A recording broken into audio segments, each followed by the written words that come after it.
오늘은 스승의 날이기도 하고요.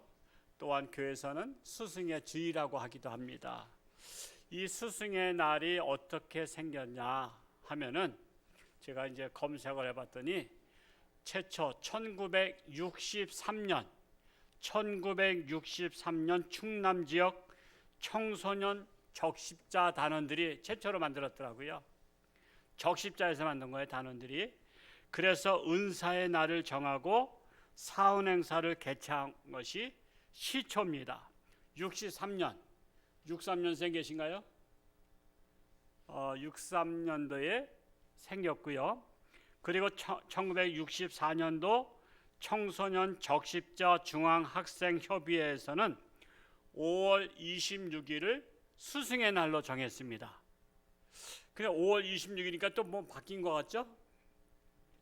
자, 그런데 1965년도부터는 세종대왕 탄신일을 기념으로 해서 그날로 정했어요.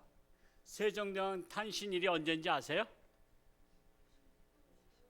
바로 오늘입니다. 5월 15일.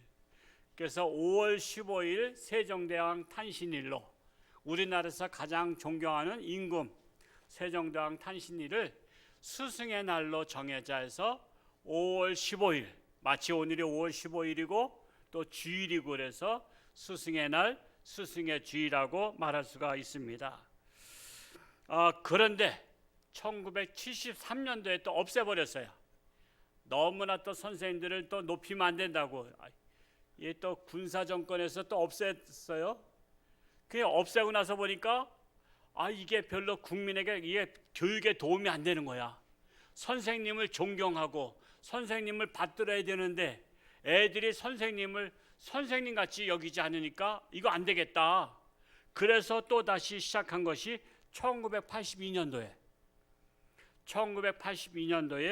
스승을 공경하는 풍토를 조성하고자 다시 스승의 날을 만드는 거예요.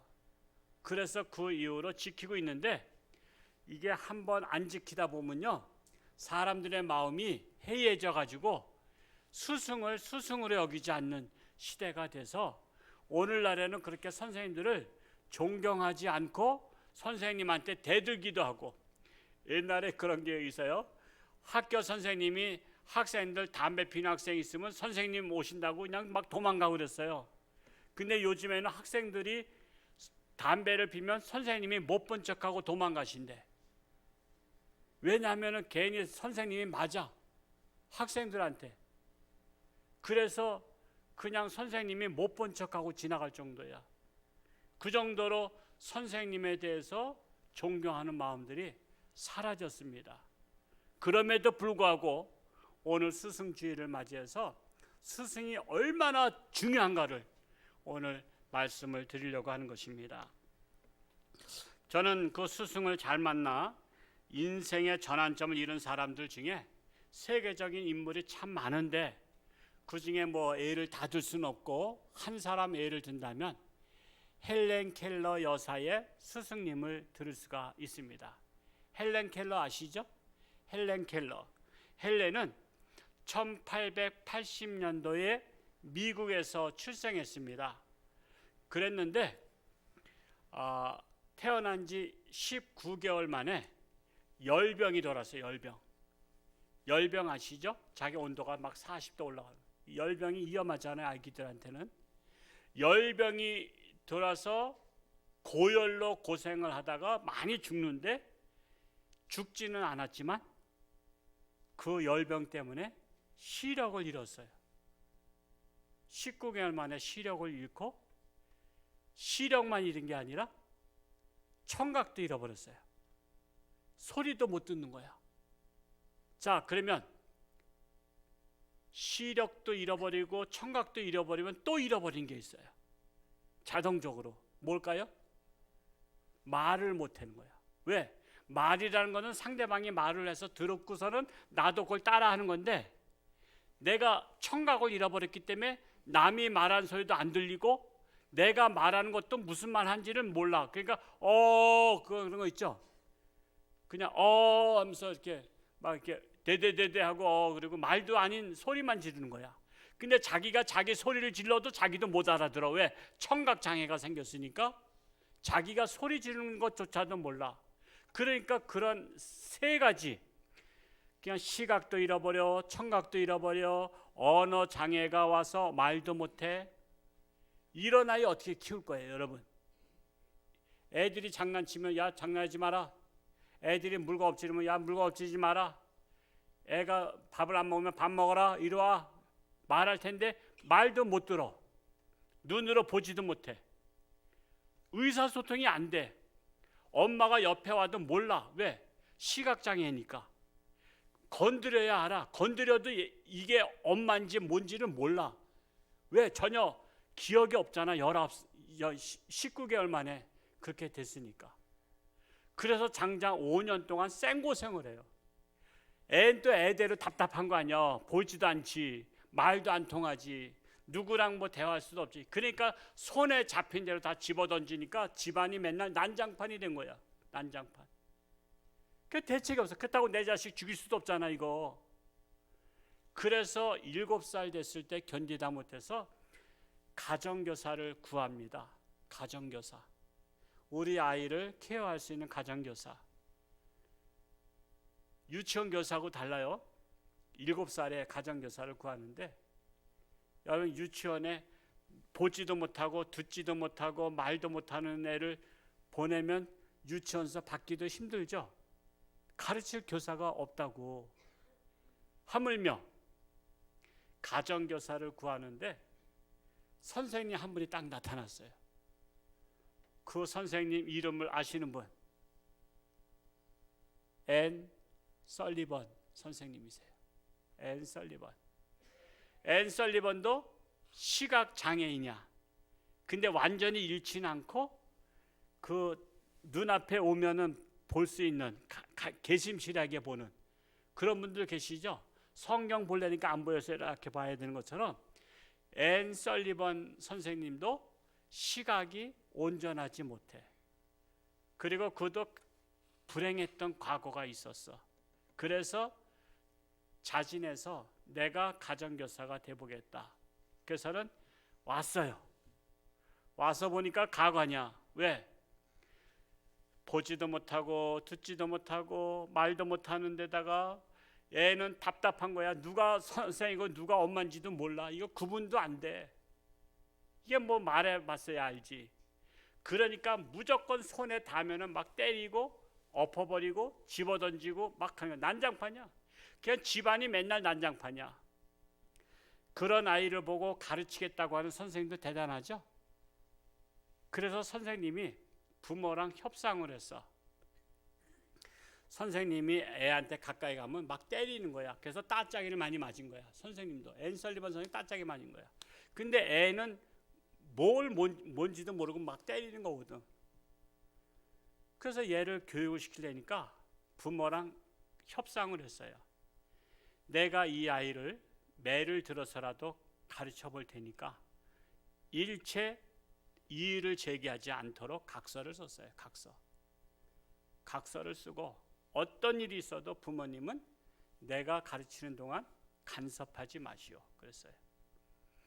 그러고 나서 이 헬렌 켈러 어린아이가 선생님 가까이 오면 막 주먹질하지, 물어뜯지, 얼굴 때리지. 그러니까는 설리반 선생이 애가 한 대 때리면 10대 때릴 정도로 가차없이 따짝을 때리고 부모가 보는 데서도 매타작했어. 여러분 요즘에 만약에 유치원에 가서 애가 잘못했을지라도 때리면 어떻게 될까? 선생님 고발하죠. 애를 일체 노타치하기로 했기 때문에 애를 쥐잡듯이 잡았어. 자, 이제 헬렌 켈러라는 어린이가 선생님을 만나서 선생님을 물어뜯고 때리니까 돌아오는 게 뭐요? 매야 매. 자, 그러니까 내가 한 대를 때리면 10대가 돌아와. 그러면 여러분, 남 때린 사람은 맞는 것이 아파 안 아파? 남을 때린 사람도 아프단 말이야. 내가 맞으면.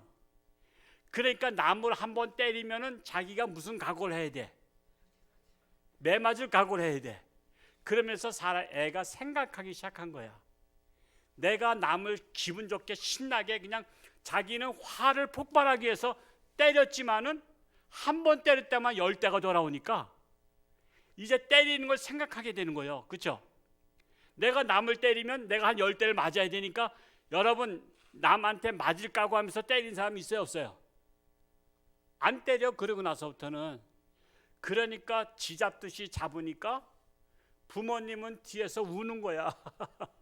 이거 자식 맞으면 내 자식이 잘못했어도 매 맞으면 아픈 거 아니요.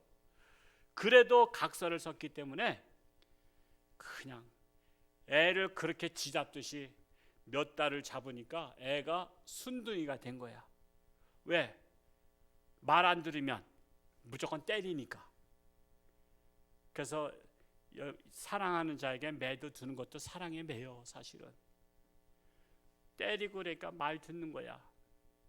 그런데 애는 먹는 거 후기고 뭐고 구분을 못하니까 아무거나 입에다 넣고 몸이 지저분하잖아요. 그 마치 거지 같은 거야. 그래서 이 애를 어떻게 가르쳐? 이 애를 말귀나 알아먹어야지. 얘 내가 선생님이야 말할 수 있지. 그럼 어머니 써봐 하면 쓸 수가 있지. 무슨 뭐 말귀를 못 알아들으니까 이거 글자도 안 돼. 시각도 없으니까 이게 잃어버렸으니까. 근데 어느 날 얘를 하도 그냥 흙탕물에서 놀아가지고 수도가에 가서 손을 씻겨주다가 글자를 가르쳐줘야 되겠다는 생각을 갖게 된 거예요. 선생님이. 그래서 글자를 가르쳐줘야 되겠다 해서 손바닥을 내밀게 해서 손에다가 글자를 쓴 거야. 워럴, 물이라고. 이 물을 한번 만지게 하고 여기다 글자를 써준 거야. 그러니까 아이가 생각하기 시작한 거야. 내가 지금 차가운 물체에다가 닿았더니 거기에다가 워럴이라고 쓰니까 이거는 워럴인가 보다, 즉 물인가 보다, 이런 생각을 하게 됐어. 그러니까는 모든 거에는 이름이 있다는 것을 생각하기 시작한 거야. 요거를 아는 것을, 깨닫는 것을 낌새를 차린 설리반 선생이 이번엔 나무에 들어가서 나무를 만져보게 하고 나무 트리라고 또 써준 거야. 그러니까는 느낌에 월월과 트리가 글자라는 것이 다른 무슨 표시가 있는 것을 알게 된 거야. 그리고 또 자기를 선생님을 만지게 하고 나는 설리번 써준 거야. 그러니까 이분은 설리번이구나. 그리고 또 자기 가슴에다 손을 대게 하고 너는 헬렌 켈러, 이거를 써준 거야. 근데 눈으로 보지도 못하고 말로도 안 되죠. 그냥 써주는 것 가지고 감을 잡아야 되니까 이게 20곡 같은 거야. 20곡에 넘어가듯이 글자 하나를 가르쳐주는데 막 며칠씩 걸리는 거야. 며칠씩 써주고 또 써주고 써주고 또 써주고 해서 너는 헬렌 켈러, 나는 설리반, 이거는 물, 이거는 나무, 이거는 바위, 이거는 뭐 또 숟가락, 뭐 수저, 뭐 이것은 뭐 밥그릇, 이런 것들을 하나하나 다 써주면서 이거를 몇 년 동안 가르쳐서 글자를 배우게 한 거야. 그리고서는 이 아이를 학교를 보낸 거야. 학교. 여러분 학교 가면 선생님이 하는 걸 보고 칠판에 글씨 쓰는 걸 보고 배워야 되잖아요. 근데 시각장애이냐 청각장애이냐, 헬렌 켈러는 학교에 갔지만은 앉아있지 아무것도 안 들려. 옆에 애들이 떠들어도 안 들려.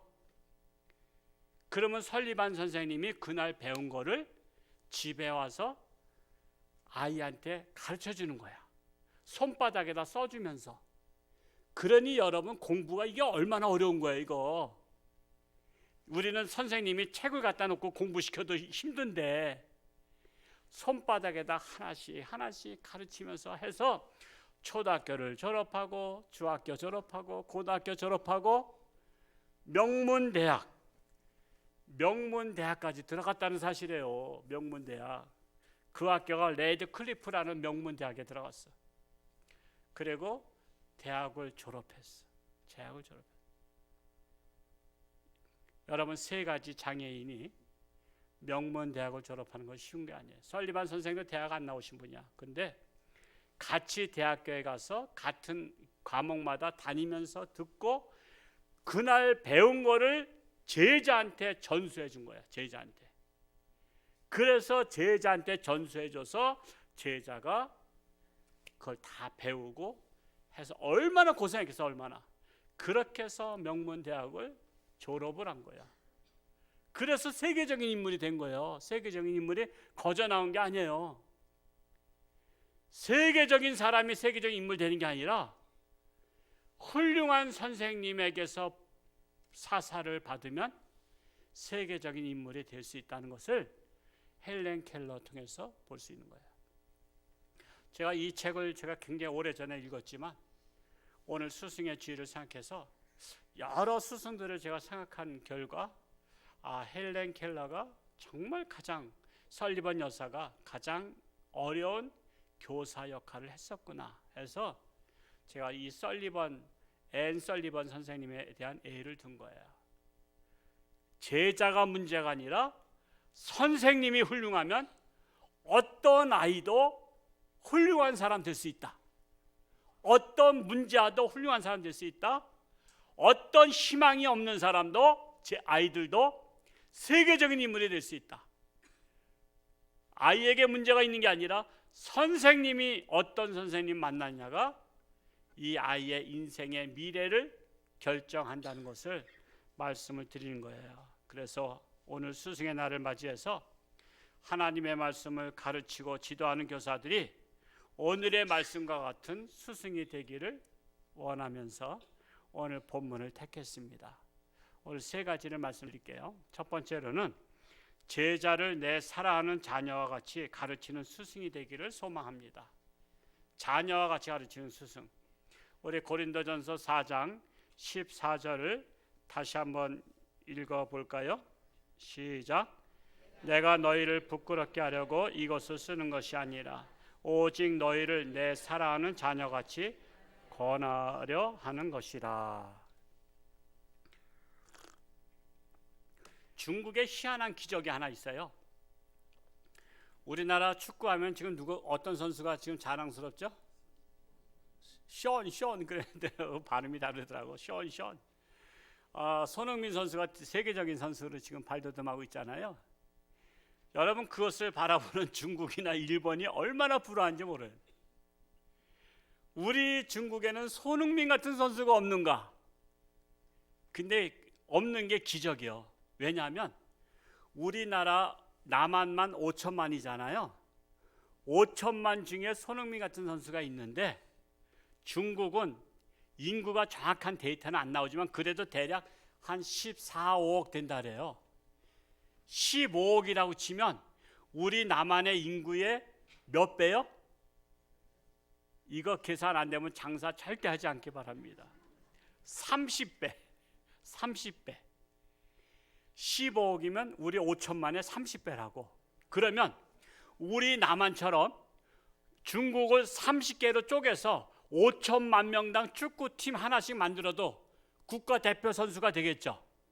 그리고 중국 내에서 30개 팀이 자기들끼리 경쟁해서 1등 되는 팀을 세계 월드컵에 내보내면 월드컵에서 1등 하지 않겠어요? 근데 중국의 각 팀마다 1등 하는 선수들을 다 모아도 월드컵 예선에도 못 나가. 맨날 예선에 떨어지잖아. 중국은 팡팡 깨져. 그러면 중국 사람들은 태어날 때부터 태생이 축구를 못하게 태어났나? 중국 사람들은 우리나라와 발이 달라? 똑같아요. 중국이나 일본이나 우리는 다 거기서 거기야. 근데 문제는 뭐냐? 중국의 선수들을 제대로 가르칠 스승이 마땅치 않은 거야. 우리나라가 월드컵 4강까지 올라갔죠? 누굴 만나서 그래요? 히딩크라는 스승을 만나서 하는 거예요. 그 선수들이 먼저 번에 뛰었었어. 그리고 요번에 좀 몇 사람 체인지가 됐지만 그 선수가 그 선수야. 근데 스승을 잘 만나니까 월드컵 4강까지 올라갔는데 그리고 나서 그 다음번에 4년 후에는 또 그게 또 안 됐어. 왜냐하면 또 스승이 교체됐거든. 그러니까 선수가 문제가 아니라 누가 문제예요? 어떤 선생님을 만나냐에 따라서 그 선수들을 최고 선수로 만들 수 있고 최하의 선수로 만들 수 있어요. 여러분, 베트남이 축구 제일 못하던 팀이랬잖아요. 동남아에서. 동남아 축구대회가 있는데 베트남이 제일 못한데, 근데 거기가 히딩크의 제자인 박항서 감독을, 그분이 별로 인기도 없었어요. 우리나라에서는 오갈 데 없었어. 그러니까는 박항서 감독을 싸게 영입했어. 근데 히딩크 감독에게서 전수받은 박항서 감독이 스파르타 교육을 시키면서 베트남 선수들이 변하기 시작하더니, 아니 어떤 나라하고 하든지 다 이기는 거야. 그래서 동남아에서 1위까지 했잖아요. 동남아에서 1위까지 했어. 자, 우리가 보는 관점은요, 선수는 같은 선수라도 누가 달라요? 스승이 다른 거야. 스승에 따라서 같은 선수가 잘하기도 하고 못하기도 해. 바로 이 말이 무슨 말이냐 하면, 오늘날 다음 세대를 살아갈 어린이들이 많지만은 그들을 올바르게 스승다운 스승이 가르칠 수 있는 스승이 없다는 게 문제예요. 없다는 게. 오늘날 애들이 희망이 없는 게 아니야. 그들을 제대로 지도할 수 있는 올바른 스승, 제자들을 자식과 같이 가르칠 수 있는 스승이 없다는 게 문제야. 그렇다고 스승들이 실력이 없느냐? 실력은 있어요. 지금 다 실력이 있어요, 선생님들이. 근데 뭐만 전해? 자식 같은 마음으로 전하는 게 아니라 그저 지식만을 전달하는 앵무새 같은 선생님으로 전락하기 때문에 여러분, 세계적인 인물이 나오지 않는 거예요.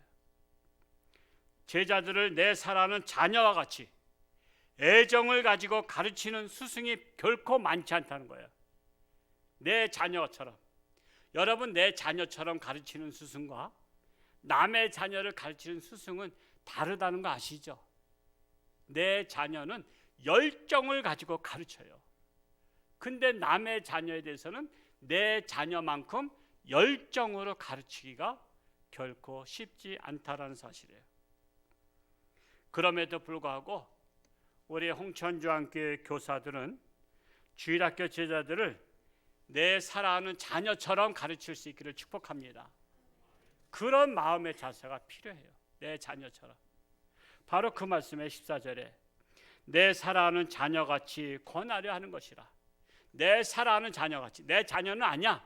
근데 내 사랑하는 자녀처럼 내가 진심으로 권한다, 이렇게 말씀하고 있는 거예요. 두 번째로, 해산의 고통을 겪은 스승이 되어야 한다라는 것입니다. 우리 고린도전서 4장 15절을 같이 한번 읽어볼까요? 시작. 그리스도 안에서 일만 스승이 있으되 아버지는 많지 아니하니 그리스도 예수 안에서 내가 복음으로써 너희를 낳았음이라.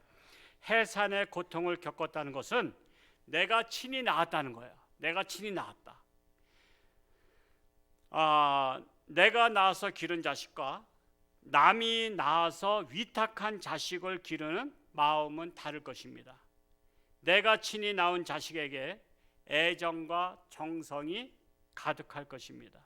사도 바울은 그리스도 안에서 일만 스승이 많이 있지만 아버지는 많지 아니하다 했습니다. 이는 다른 말로 표현하면 남들이 전도한 이들을 가르치는 일만 스승은 많지만 내가 직접 복음을 전해서 전도하여 데리고 와서 가르친 그리스도인들을 마치 해산의 고통을 겪은 부모와 같은 스승이라고 말하고 있는 거예요. 내가 직접 전도해서 가르친 그것을 해산의 고통이라. 해산의 고통. 그래야 진짜 스승으로서 가르친다 이거예요. 즉 사도 바울은 해산의 고통을 겪은 스승으로서 고린도 교인들을 사랑한다고, 자식과 같이 사랑한다고 고백하고 있는 것입니다. 저는 이 사도 바울의 마음을 충분히 이해해요. 제가 만약에 홍천주안께 부임할 때 지금과 같은 성도님들이 개신교에 부임했다면 저는 1만 스승과 같은 목회를 했을 거예요. 왜? 위탁받은 거잖아요. 내가 해산의 고통을 통해서 전도하고 내가 와서 등록하신 분들이 아니라면 저는 그저 담임 목사로서 저희의 맡겨진 사명을 감당하는 1만 스승에 불과한 목사가 됐을 거예요. 그런데 아시다시피 제가 왔을 때에는 교인들이 없었잖아요. 그래서 주일날 한 서너 분, 네다섯 분 예배 드리니까 얼마나 썰렁한지 그냥 마네킹을 사다가 앉혀놓고 싶었다니까. 근데 마네킹 살 돈이 없어서 그것도 못 샀어. 그리고 전도하기 시작했는데 근데 어느 날 거지 할아버지가 오셨어. 90년대에는 쌀을 얻으러 다니신 분이 계셨어. 그래서 쌀을 한 바가지 퍼드렸어. 그러고서는 딱 퍼뜩 생각이 난 거야. 아, 저분이라도 자리를 채웠으면 좋겠다. 그래서 말씀을 했어요. 주일날 오시면 쌀 또 드릴게요. 그랬더니 또 주일날 또 오셨네. 그게 얼마나 반가운지. 그 주일날 쌀을 또 드렸어요. 쌀을 드리고 그러니까 계속 오시는 거야. 그래서 그분이 어디 사시는가를 가봤더니 북방의 강제구 부대에 있는 그 근처에 사시더라고. 근데 노모님하고 한 90대 노모님하고 사셔. 두 분을 보니까 눈에 번해. 그래서 어머니도 모시고 오라고. 그래서 주일마다 그때는 뭐 교인들도 없으니까 예배도 그냥 한 번 예배 드리는 거니까 그냥 제가 가서 어머니까지 모시고 와서 두 분이 늘어나니까 교회가 꽉 찬 것 같아. 그 얼마나 소중한지. 이분들을 우리 교회에 등록을 해서 이분들 돌아가실 때까지, 어머니 돌아가시고 그 할아버지 아드님 돌아가실 때까지 계속 제가 차르다 은행했어요. 얼마나 소중한지 몰라. 거지 같은 할아버지도요, 제가 이렇게 전도해서 이렇게 오시게 하고 등록해서 세례받게 하고 하니까 정말 자식 같은 애정이 생기더라니까. 이랬든 저랬든 내가 전도한 거나 마찬가지니까. 그냥 한 번 쌀 얻어가고 그냥 지나갈 수 있는 분을 주일마다 오시면 쌀 드린다고 했으니까 오셔서 등록했다니까. 그래서 이분들이 우리 교회에 복이 된 거예요. 복. 저는 그분들이 복덩어리 왔다 그래. 하나님이 주신 복덩어리야.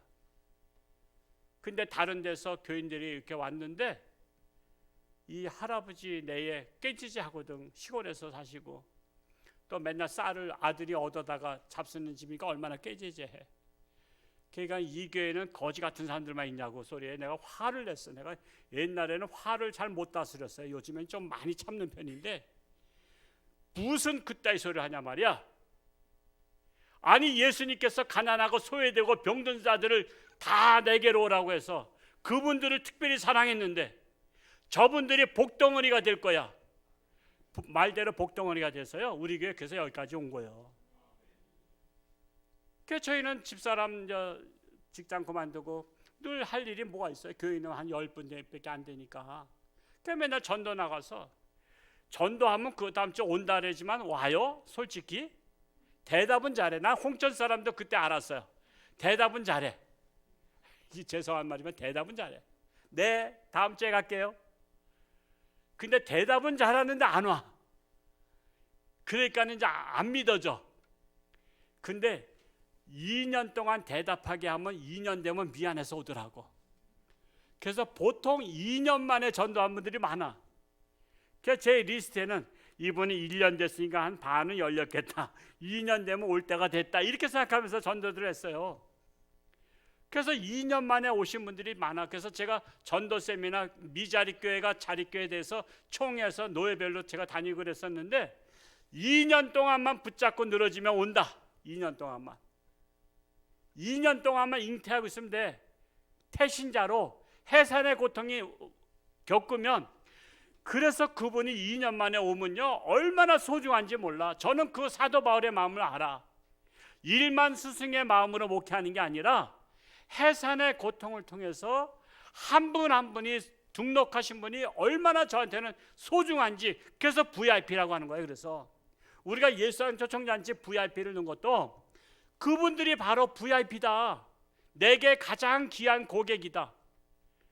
여러분, 교인은 한 10명 예배 드릴 때는요, 가끔 가다가 이 11사단에 면회를 오신 저 전라도나 어디에서 부모가 오셔. 그래서 여기 앞에 있는 모텔에서 주무시고 아들 면회시켜가지고 또 신실하니까 아들까지 와서, 아니면 가족끼리 오면요 4-5명이 와.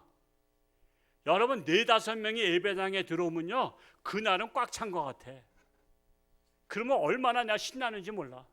그래서 저는 지나가다 길 가다가 들려서 예배 드리는, 홍천에 볼일 보러 왔다가 예배 드리러 오신 분도 저는 예수님처럼 VIP로 봐요. 그분이 왔다가 가실 분이지만 그분이 이렇게 소중해. 그래서 저는 사람을 소중히 생각하는 목사가 된 거야. 소중히 생각하는. 그래서 웬만하면 홍천을 이사 가기 전에는 제가 우리 출석 명단에서 삭제 안 하는 이유가 바로 그거야. 몇 달 동안 안 나와도 삭제를 안 해. 왜? 언젠가는 나올 수 있는 분이다라고 믿기 때문에. 그래서 저는 오면 소중히 인사하고 소중히 맞이하고 그러는 거예요. 그런데 또 어떤 우리 홍천중앙교회 성도님들 중에서 또 어떤 분은 또 멀뚱멀뚱 새로 오는 사람이 있어도 그냥 쳐다보지도 않아. 소 닭 보듯이 봐. 저는 그럼 화가 나요. 왜? 아니, 생각해보세요. 여러분 집에 아버지 손님 오면 아들이 내다봤다가 내 손님 아니니까 그냥 쑥 들어가 버려. 인사는 하고 들어가야 돼. 기본적으로 인사는 해야 될 거 아니에요. 제가 이 집의 아들입니다, 둘째 아들입니다 하고 인사는 해야지 예의 바르지. 내 손님 아니라고 그냥 쑥 들어가면 되냐 말이야. 엄마 손님 왔다고 내 손님 아니라고 그냥 인사도 안 해? 홍천중앙교회 오신 분이 내 손님 아니라고 그냥 쳐다보지도 않아? 멀뚱멀뚱하냐 말이야. 지금 우리 다 홍천중앙교회 교인이면 우리 가족이잖아요. 그러면 우리 교회 오신 분은 VIP고 손님이라고. 내 손님이야, 내 손님. 목사의 손님만이 아니라 여러분의 손님이라고. 근데 여러분의 손님이 오셨는데 인사도 안 하냐 말이야. 그렇게 예의가 없어요? 어떤 분이 우리 교회 등록했다가 지금 딴 데를 발령 와서 이사 갔는데, 시내 어떤 교회를 석 달 동안을 다녔는데 한 사람도 인사한 사람이 없대. 석 달 동안. 석 달이면 몇 주인지 아세요? 4주씩 해서 12주야. 12주 동안에 목사님만 인사했지 다른 성도들은 한 번도 자기한테 말 걸지 않았대.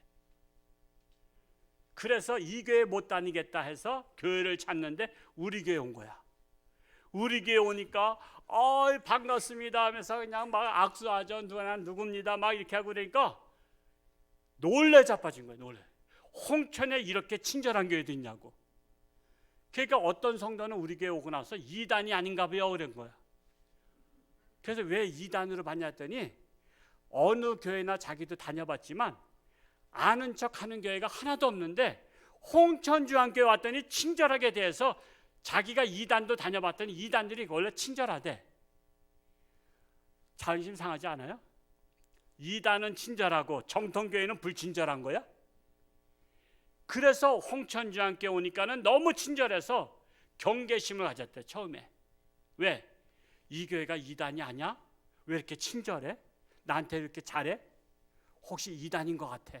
그래서 경계를 하고 조금 더 다녀보고요. 그렇게 하다가 홍천중앙교회는 그나마 다른 교회보다는 친절한 걸 아는 거야. 여러분 스스로 한번 고백해보세요. 나는 친절한 크리스찬인가? 아니면 쌀쌀 맞은 크리스찬인가? 오신 분을 쫓아내는 크리스찬인가? 아니면은 한 번 오신 분을 다시 오고 싶어하는, 하게 만드는 주인공인가? 앞으로 여러분들 성도님들 간에 모르시는 성도 있으면 먼저 가서 인사하세요. 인사하시고 저는 누구 집사입니다. 제가 자주 못 뵀는데 어떻게 되시죠? 하면서 서로 통성명 하시라고. 그리고 서로 관심 좀 가지라고. 관심 좀 가지라고. 제가 이런 해산의 고통을 겪는 목사가 된 것은 제가 미자립교회에 와서 한 분 한 분 저희 교회에 등록하면서 여기까지 왔기 때문에 저는 성도님들을 소중히 여기는 목사가 된 거예요. 그게 몸에 밴 거예요. 그래서 사도 바울이 말하는 1만 스승이 있지만 아비 같은 스승이 많지 아니하니, 즉 1만 그냥 스승, 즉 그냥 형식적으로 가르치는 선생은 많지만 아버지의 마음으로 해산의 고통을 가진 마음으로 가르치는 스승은 많지 않다. 이 말씀을 하고 있는 거예요. 저는 그래서 우리 교회학교 선생님들이 진짜 아비와 같은 스승이 되려면 직접 전도에서 나온 제자를 가르쳐봐야, 직접 전도해서 가르쳐봐야 사도 바울의 마음을 알게 된다는 거예요. 세 번째로, 아비와 같은 스승은 나를 본받으라고 자신 있게 말하는 스승이에요.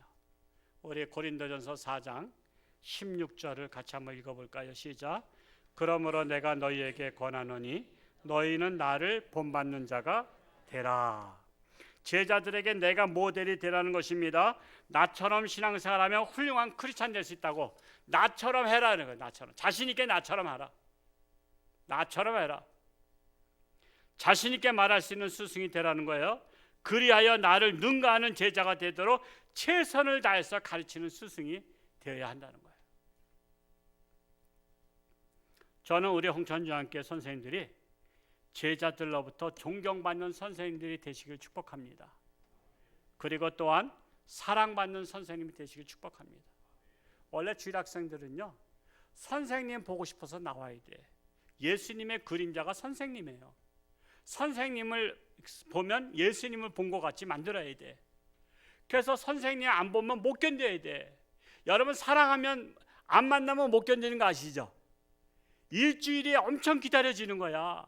빨리 주일이 와서 선생님 만나야 되는데, 이 정도로 만들어야 돼. 그 정도로 마음을 주고 마음을 뺏어야 돼. 더 나아가서 아비와 같은 스승으로 인정받을 수 있기를 축복합니다. 뿐만 아니라 내 자녀를 소중히 여기는 부모님들은요, 내 자녀를 위해서 수고하는 선생님들의 노고를 잊지 마시고 감사할 뿐만 아니라 스승의 주일을 맞이해서 따뜻한 차 한 잔에도 대접하는 예의 바른 부모님이 됐으면 좋겠어요. 그리고 자녀들 됐으면 좋겠어요. 여러분, 학교 선생님만 선생님이 아니에요. 학교 선생님은 지식을 가르치지만 교회 학교 선생님은 내 아들의 생명을 하나님께로 인도하는 생명의 선생님이에요. 무보수로 하고 있다면 무보수로. 학교 선생님은 월급을 받지만 교회 학교 선생님은 자기 돈을 쓰면서 밥을 사주면서 간식 사주면서 애들을 가르친다니까. 그 선생님을 우리 부모님들이 자녀들한테 감사를 가르칠 줄 알아야 되고, 다른 때는 몰라도 스승의 날은 꽃 한 송이라도 아니면 초콜릿 하나라도 선생님한테 선물할 수 있는 아이로 가르치시기 바랍니다. 그게 교육이에요, 교육. 저는요, 제 자녀들한테 스승의 날 꼭 챙겨드렸어요. 그러면 아이들 학생 때 맞게, 초등학교는 초등학교에 맞게, 중학교 중학교 맞게, 고등학교 고등학교 맞게, 대학교는 대학생에 맞게 선생님들 다 챙기게 했어요. 대학교 가서도 다 챙겼어요. 우리 애는 자기를 가르치는 학과 교수님들 여럿이잖아요. 담임이 아니라 대학교는 학과 과별로 다 있잖아요. 그 교수님들을 다 선물을 하나하나 바리바리 싸서 스승의 날 선물을 다 하게 했어요. 심지어 졸업하고도 학교를 찾아가면 교수님들을 찾아가잖아요. 학교까지 갔는데 교수님 안 볼 수 없잖아요. 그러니까 교수님들 실에 찾아가서 선물들을 쇼핑백에다가 몇 개를 가져가서 자기가 가르치던 교수님들한테 선물 하나하나 다 했어요. 그래서 사실 제 딸은요, 학교에서 소문이 났어. 스승의 날 교수님들 다 챙기는 아이로 소문났어. 도대체 걔가 누구냐? 그래서 학교에서 다 모르면 간첩이라 했어요. 제가 잘하는 게 아니라 나를 본받으라. 저는 그렇게 가르쳤어요. 우리 자녀들한테 그렇게 가르치라니까요. 선생님의 은혜를 가르치라니까요. 그 뭐 비싼 거 선물해서가 아니야. 마음이 담긴 선물을, 아이들한테 맞는 선물을 주일학교 선생님들한테도 학교 선생님들한테도 할 수 있도록 가르치란 말이에요. 저는 저를 목사 되게 만든 많은 지도하셨던 어르신 목사님들, 저는 찾아뵐 때 절대로 빈손으로 가지 않아. 홍천의 특산물이라든가 뭐라든가 소소한 것들을 가면 꼭 챙겨서 선물로 드려. 오셔도 저는 꼭 바리바리 선물을 드려. 그래서 소문났어. 저를 지도하셨던 목사님들이 홍천중학교 이민수 목사처럼 그렇게 하는 목사 없어. 그래요. 이민수 목사처럼. 내가 잘 보이려고 하는 게 아니야. 어르신을 잘 섬기는 게 내가 복받는 비결이요. 내가 지금까지 복받은 비결이 바로 어르신들을 잘 섬긴 거야. 그러니까 나한테 복을 오는 거지. 그분들이 선물 받으면 저 위해서 기도할까요 안 할까요? 기도하죠, 당연히. 아이고, 홍천중학교 이민수 목사. 그래서 지나가시다가도 그런데 저 홍천에 이민수 목사 있다고. 홍천에 이민수 목사 있다고. 제가 홍천에서 작은 교회 목회하지만요, 그래도 홍천에 이민수 목사 있다고 소문난 교회예요. 홍천에 이민수 목사 있다고. 제가 바리바리 저도 다 한다니까요. 이게 바로 나를 본받으라고 하는 거예요.